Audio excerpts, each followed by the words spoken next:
जून महिना आला तरी आपल्याला सध्या उन्हाच्या झळा या जाणवत असल्याचं पाहायला मिळतंय। युद्धाची धूळ असेल किंवा त्याचबरोबर अल निनोचा परिणाम असेल, यामुळे सध्या पावसावर त्याचा थेट परिणाम झाल्याचं चित्र आपल्याला पाहायला मिळतंय।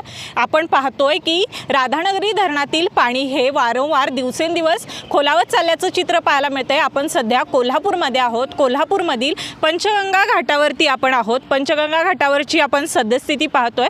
पंचगंगा घाटावरती पाणी हे पूर्णपणे आत गेल्याचं आपल्याला पाहायला मिळतंय। या ठिकाणची सर्व काही ऐतिहासिक मंदिरं आहेत ती या ठिकाणी खुली झालेली आहेत। त्याचबरोबर आपल्याला या ठिकाणी दुर्दैव म्हणावे लागेल की पंचगंगा घाटावरती कचराही मोठ्या प्रमाणामध्ये पाहायला मिळतोय। एकंदर मानवी हस्तक्षेप या पावसावरही झाल्याचं बोललं तर काही वावगं ठरणार नाही। एकंदर पावसाचा विचार करायला गेलं शहरामध्ये देखील पाण्याचा मोठा गंभीर प्रश्न सध्या निर्माण झालेला आहे।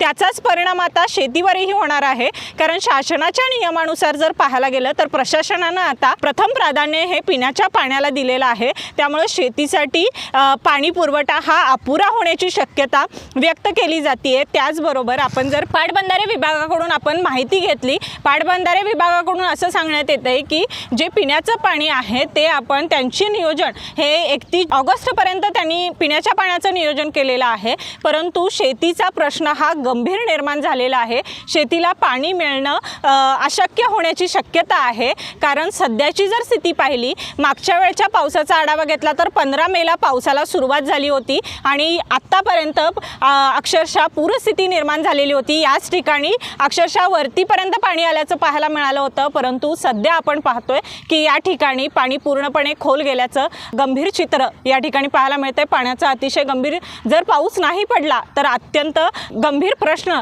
हा पावसामुळे निर्माण होण्याची शक्यता आहे। TV नेक्स्ट मराठीसाठी मी ऐश्वर्या पाटील।